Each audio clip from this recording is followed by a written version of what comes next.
Hey, what's going on, everybody? Msherman here with Ronnie Vol Real Estate.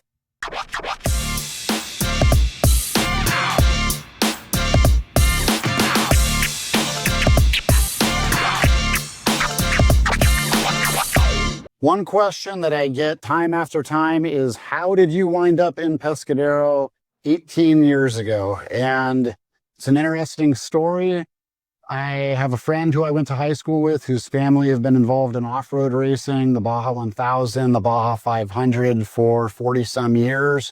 So all throughout high school, I would come down to Baja with that family to participate in the races. I would ride co-pilot in a Baja Bug 516 class car with my friend who would be the driver. And that is what initially sparked my interest to explore Baja. However, I did not make it to Pescadero as part of the race team.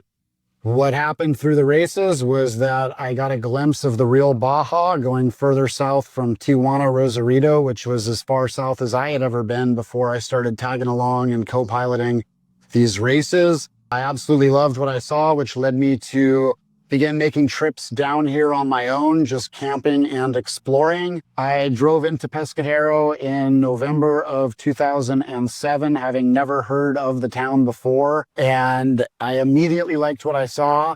Cerritos Beach at that point was almost completely undeveloped. There were two projects that had broken ground. The titles had only come out 2 years prior, and what I discovered was this ideal beginning surf break, which also has fun waves for more experienced surfers.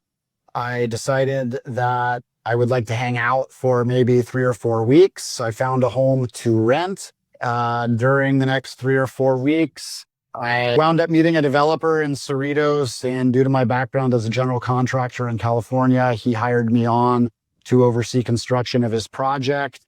And unintentionally, I wound up moving all of my things from California at the end of November. And I have now been here, well, it will be 18 years this year in November. So it wasn't something that, my mom or dad purchased a home here, or my neighbor told me I had to go check this place out. It kind of all unfolded organically. I literally had never heard of Pescadero or Todos Santos until I drove into town and just started driving around and checking stuff out.